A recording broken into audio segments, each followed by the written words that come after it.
Greg has planned a summer of video games and hanging out with his friends. I feel like a gangster right now. But his dad wants him to take on more responsible activities. Are you sweating? Yeah, just finished up some sports. Summer doesn't go as planned for father or son. Yeah, you know, that's a great idea. In Diary of a Wimpy Kid, Dog Days. Sean here. Today we're going to unlock a Diary of a Wimpy Kid, Dog Days, the third movie in the Diary of a Wimpy Kid franchise. Liz is here. Hi. And Teresa. Hello. You were both Wimpy kids, right? Yeah, I was an indoor kid, yes. I was a wimpy kid. I was a bookworm. Anyway, Diary of a Wimpy Kid, Dog Days. We've all just seen it. I didn't like this. He's not wimpy. I think that's the major issue I have with this film, is that he is a pint-sized Zach Morris. He is not a wimp. He has a lot of confidence, and he often goes after what he wants. I thought the writing of this movie was very, very impressive.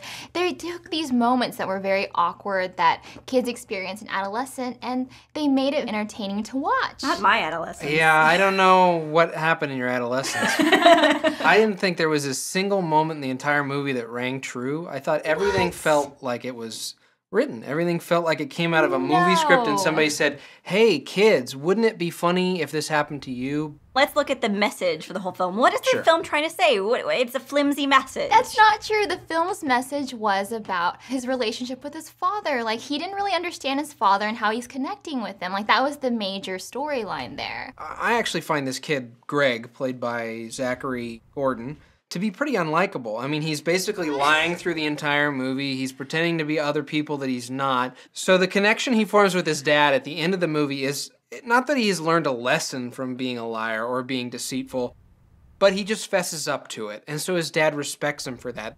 He is not a role model for the young audience. Kids are not perfect. Kids lie all the time, and it's not because they're bad people. It's just that they're trying to impress adults, or they're trying to cover things. And then the message that he does fess up, that's really important. Like, that kids can make mistakes, but as long as they own up to them.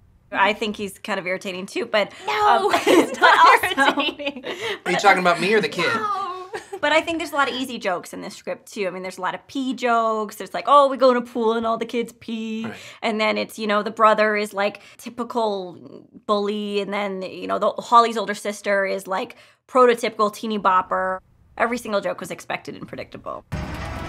Greg, in case we don't make it, something I have to tell you. One time, I went to the bathroom and I didn't wash my hands.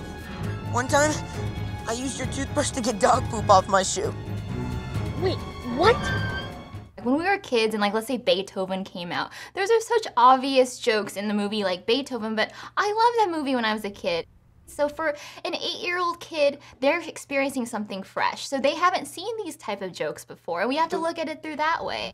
I think that the kids are fine in these movies. I just think that they're playing types. They're not playing characters. They're not really called on to do anything emotional. There's no range of emotion in terms of performance. It's really just happy, sad. I'm disappointed. I'm not disappointed. Right. There's no complexity. And I think kids do exhibit complex emotions, but we don't see it in this movie. I like Steve Zahn, though. I mean, I think that he's playing a pretty embarrassing role. I did think that Steve Zahn was the best performance in the whole film, and I think it's because the script wrote to him. He had moments where he's making choices as an actor that were based off of character choices. At least we can agree on that. I thought he was also great. Introducing the new member of the Heffley family!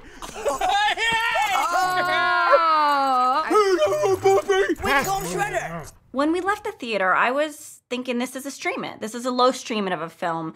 But then I started to think back on all the really great family films that I saw this year. I saw Big Miracle, I saw Moonrise Kingdom, I saw Brave, I saw Madagascar 3, and these are all films that tried hard, that were cohesive, that had great performances and a wonderful script. So I just didn't feel like tossing this mediocre grade to Diary of a Wimpy Kid because it didn't even deserve a mediocre grade. No. It should be punished, is what No, I'm I saying. disagree with you. I even thought this was more entertaining to take kids to than Brave, but that's a whole different episode than this. No, yes, insane. I went there. Just because the characters are kids doesn't mean they can't exhibit complex emotions. I say, skip it. Well, I think it's a strong decision not to see this Diary of a Wimpy Kid film. Spend your dog days doing something else. Skip it. Come on, guys. This was a fun movie. See it. It looks like our votes add up to 1 ticket, which is a Stream It for Diary of a Wimpy Kid Dog Days. So, to Wimpy kids everywhere, just not this one. Do you think he's a Zach Morris because they gave him that big phone? That might be it. That was the major storyline there. I don't know what happened in your adolescence. I'm disappointed. I'm not disappointed.